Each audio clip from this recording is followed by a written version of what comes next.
Vicarious. Watching my son Andrew kick the winning goal. That's my dream. Or catching his eye as he holds the science fair trophy, head held upright with the pride of our triumph. I still remember how my own father looked the night my high school football team won state. Two of my teammates hoisted me onto their shoulders, and when Dad saw me, it was as though he forgave himself for every mistake he's ever made, all because he raised me into the man I had become. I don't care what Andrew decides to pursue in life, I just want him to be great at it. Isn't that what all fathers want? He's going to be 8 next month, and I know the next generation's best, his future competition, have already begun to refine their talents. Mozart began playing at 3, Picasso could draw before he could talk, and Michael Jackson was performing live by 6 years old. It's taken a while for Andrew to find his niche, but lately he's started getting really into mountain and trick biking. His mother, Amy, thinks it's too dangerous, but I know how important it is to be passionate about your skill set, so I encourage him every chance I get. Amy just doesn't understand. She would see one little cut or bruise, and then suddenly that's all that mattered. I say if you aren't willing to bleed a little to achieve your dreams, then you don't deserve to have them come true. That's why we started practicing in secret. I'd tell Amy that we were just going to ride around the block. We'd both pedal until the house was out of sight, then we'd blast off toward the hills wearing the same conspiratorial grin. He was good too, fearlessly bouncing down cliffs and rocky slopes that would have even given me pause. Every day he came home a little stronger, and a little more confident than the day before. Every day I knew it was worth all the exhaustion and sneaking around, because he was going to be the best and I was going to be the one who made it happen. That is, until the day when it wasn't worth it anymore. We'd just gotten home from a trick competition at the skate park, although it was hardly fair since Andrew was still 8 and all the other kids were teenagers. Andrew slipped up while trying a nose wheelie, and was disqualified before even getting to show off what he'd been practicing. We were both so frustrated, but I was still proud of him for not wasting any time and getting straight back to the hillside to practice. I could tell he wasn't being cautious this time. It was my fault for applauding and egging him on to tackle bigger boulders and obstacles. When you're disappointed, you can either give up or try harder, and I just didn't want my boy to quit.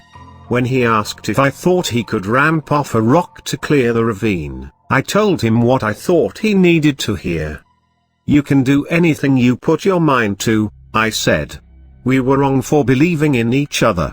I shouted when I saw his back tire slipping right before he made the jump, but it was already too late to do anything about. The bike pitched forward and hurled him straight over the handlebars, twisting the bike around on top of him as he flipped. Long before I heard the grotesque snapping of his impact, I knew he wasn't going to walk away from this all right. Maybe if I hadn't pushed him so hard, or so soon, maybe if I hadn't allowed my own guilt and fear to make me hesitate before I plunged into the ravine after him, then maybe I could have saved him. It took a full 10 seconds of listening to his agonized groans before I could force myself to gaze down at what used to be my son. He'd landed directly on his head, but the helmet did nothing to prevent his neck twisting halfway around his body under the power of the impact. He'd been jarred so hard that part of his spine ruptured straight through his skin to greet the air with a bloody shine. Screw competing. If he even survived a trip to the hospital, then I'd still spend the rest of my life feeding him with a spoon. But this was my fault and he was my son, so there could never be a choice. I took the first step of the never-ending journey down the slope toward him. "Let's go home, Dad." The words should have been enough to bring tears to my eyes, But instead I froze in the grip of absolute terror. It wasn't my son who said it. I didn't even know if my son could talk anymore. I turned slowly, careful not to lose my grip on the pebbled earth and topple helplessly down the ravine. "I'm okay, Dad. Let's go." Andrew, or at least someone who looked exactly like my son, all the way down to his freckles and the mustard stain on his sleeve, was waiting for me on the top of the hill. Back down the ravine, I still saw the twisted and broken version of the same boy lying there. "Come on," the unharmed Andrew said. "Race you back." He hopped on his bike and skidded fearlessly along the hillside. His speed and dexterity surpassed the old Andrew, even on his best days. As beautiful as it was watching him fly over the rocks, the sight was impossible to appreciate with the wet gurgle of coughing blood sounding from further down. I had to make a choice, and judging by the amount of blood pooling on the rocks below, I had to make it fast. I could go down the treacherous slope and lift my son into my arms. I could drag him to the hospital, burning through my energy and savings in the vain fight toward a subnormal life. I could explain to Amy that I had lied to her, and that it was my fault that our life would never be the same. And if after all that Andrew were still to die, then I know she would leave me and I would have nothing left. "Don't worry, Dad. We're going to win next time. I promise." Or I could turn around and leave with what?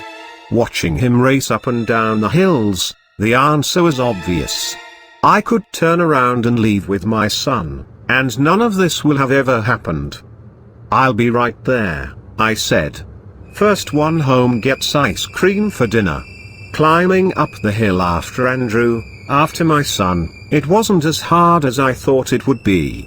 It was abject relief to see his beaming face waiting for me at the top.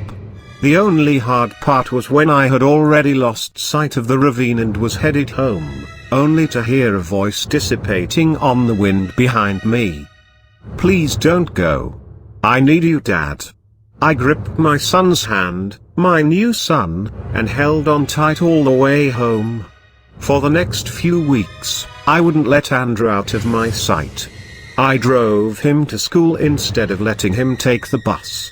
I picked him up for lunch, then again when school got out, taking him to his favorite places and spending all of my time helping him practice. I was trying my best to be a good father, and trying even harder not to think about what that meant.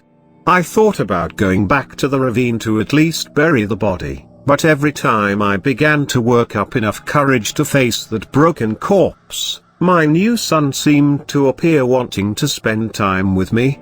By the end of the first month, life had gone back to normal and it was like nothing ever happened. The new Andrew was identical to the old, even sharing the same memories, and habits, and everything. By the second month, I'd even forgotten that horrible day ever passed. Although sometimes the echo of those words being torn by the wind still slip into my brain as I lay down to sleep at night. "I need you, Dad." But I was a good father. I did everything for my boy, and I knew he was going to repay me by becoming the best biker the world had ever seen. It wasn't until Andrew was 12 years old when I began to notice behavioral anomalies that I couldn't explain. But surely the real Andrew, I mean the old Andrew, he would have had his own changes by this age. I tried to tell myself that he was just starting to go through puberty, but even Amy began to feel that something wasn't right. "Do you know what I caught Andrew doing last night?" she told me one morning over breakfast. "He's going to be a teenager soon. I'm sure I don't want to know." "He was eating a bug," she declared. "A big shiny cockroach. Just munching it right up, looking as proud as a kitty cat who caught his first mouse." Then there was the rustling outside our window late at night. A dozen separate occasions I must have heard it, like someone was in the bushes watching us. Amy wanted me to check it out, but I just kept imagining Andrew running through the field like a wild creature, biting the heads off animals or digging up worms. I think I was happier not knowing. It wasn't just that either. Some nights we'd catch him awake at 4 in the morning, face an inch from the mirror, just staring at himself and giggling.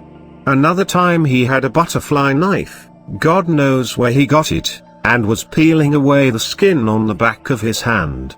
He'd exposed a strip of bloody muscle and tendons running all the way from the tip of his finger running halfway up his forearm. I took the knife away and demanded what he was doing, but all he said was, "Just curious what goes on under there, Dad."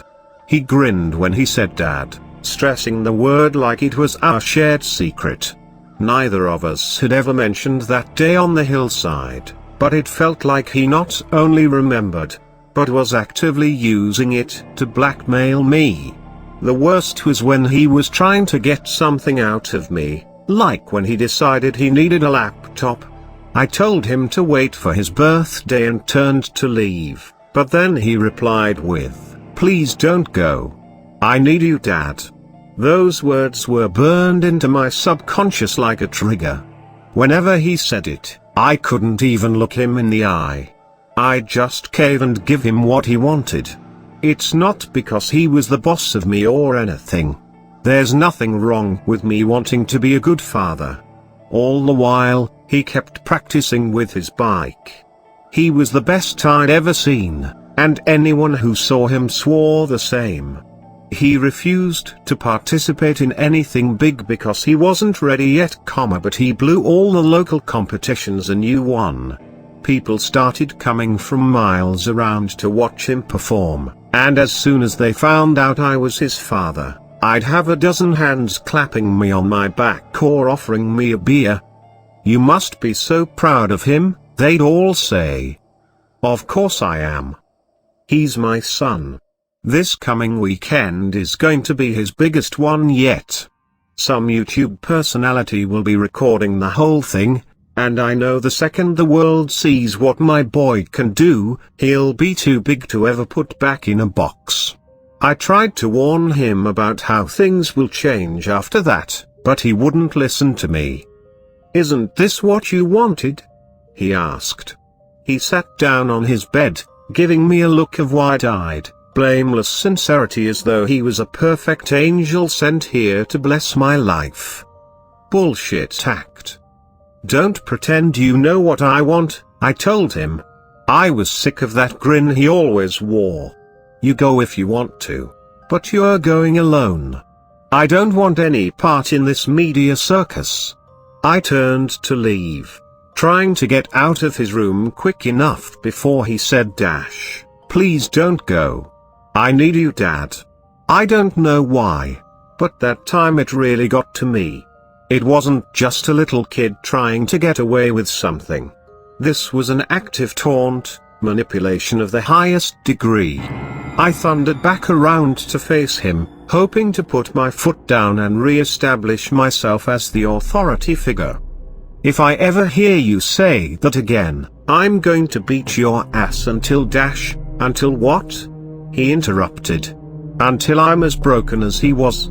My breath caught as though someone had reached down my throat and grabbed it from the inside. He's never spoken of the other Andrew before. I'd hoped to God he never would. My hands involuntarily clenched into fists, so tight I could feel my muscles trembling all the way up my shoulders. "It was never about me succeeding, was it?" he asked, that arrogant grin spreading across his face. "You just wanted a little for yourself, didn't you? Only now the light's grown too bright, and you're getting scared. I want you out of this house. Now." I've never spoken like that before in my life, so low it was closer to a growl than words. "You sure Mom agrees with you on that?" "Don't call her that. Get out. I want you gone. Throw away one son, and it's his fault." Andrew wasn't backing down.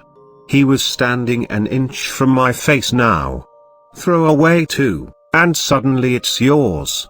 I threw my fist at his face with everything I got. Maybe I could break his nose, or knock his teeth out. Maybe I could scar him up, anything to make this imposter look less like my son. I hadn't realized just how strong he'd grown though, and when he swatted my fist away, it felt like the bones in my hand were rearranging themselves. "Don't be like that, Dad," he said. "You wanted me to be the best, didn't you?" I grunted through the pain and swung again. My eyes could barely follow the blur of his movements. He locked my outstretched arm against his side, and before I knew what was happening, he'd spun me around and slammed me into his closed door. I tasted blood, and my arm strained so bad against his pressure that it must be about to dislocate. I bit my tongue, trying not to scream. I couldn't let Amy know her son was a monster. "What do you want from me?" I had to spit and mumble to push the words through the bubbling blood in the pressed door frame.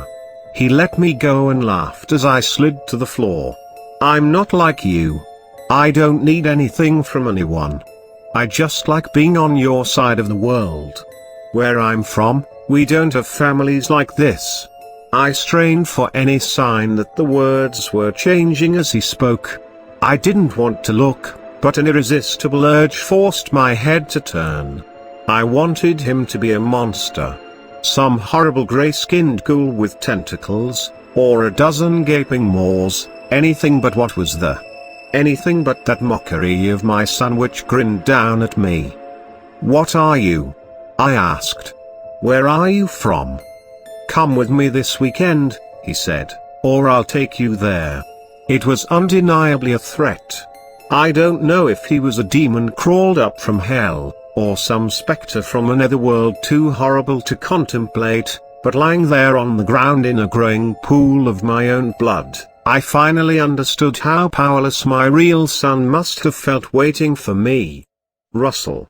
Like something in the bushes outside the window. Then, Nunquam swayed mihivana. Sound malak way libas. Ipsvanina bibas. The voice was coming from outside, sounding so familiar and so alien, like listening to your own voice through a recording. Andrew recoiled as though struck. He snarled, launching himself at the window. Finally the illusion of his humanity was beginning to shed, and beneath the distorting fabric of his t-shirt, I could see the red blisters spreading. The creature roared as it smashed into the glass, but a brilliant light radiated from the panel and repelled it like an electrically charged fence. Exorcismus omni satani capitstas. I could just make out a hunched shape outside the window, but it was immediately obscured by another blinding flash of light which penetrated through the morphing creature. Boils the size of my head were swelling and rupturing down the length of its back. Black pus flowed freely down its sides. Again it slammed itself into the window, but this time it vanished straight through the portal without so much as cracking the glass behind.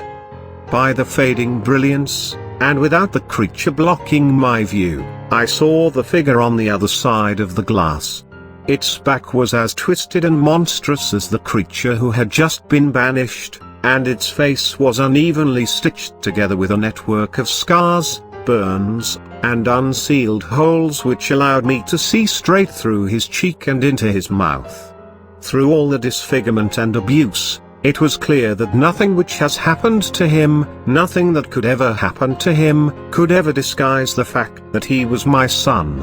It was difficult to explain, and even more difficult for Amy to understand, but she confessed that she always felt something wasn't right and was relieved to finally have an answer.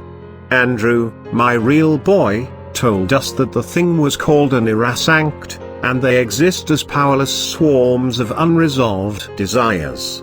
Sometimes they will find their way to us through minute holes that exist between dimensions, although they remain harmless until they are given power by our acceptance of them. The Irasanct cannot remain here long without taking a form, and even once they are accepted, They can only stay so long as they replace the void they left behind with someone from our side. When I took the creature home as my son, I gave it the strength to banish my true son to the other side, although the recounting of his journey there is another story altogether. The real Andrew had managed to return 4 months ago, watching us from the bushes and protecting us against the Irrasanct. When I asked why he didn't reveal himself sooner, he said he was waiting for the time when he knew I would accept him as my son. To come back to us after what I had done to him, after everything he's been through. Pride does not even begin to approach the admiration I feel for him. He wouldn't stay with us long though, saying there are more of the Irrasanct leaking through at an increasing rate. Barely a teenager and already deformed from his injuries and his trials spent on the other side, Andrew is going to keep fighting them. And he's going to be the best there ever was. I watched him go early this morning. I didn't want him to leave, but I know I had no right to speak the words in my heart. Please don't go. I need you, son. My son spoke indecipherable Latin at the time, but he has since taught me the spells which translate to, 1. What you offer me is evil. Drink the poison yourself. 2. We cast you out, every satanic power.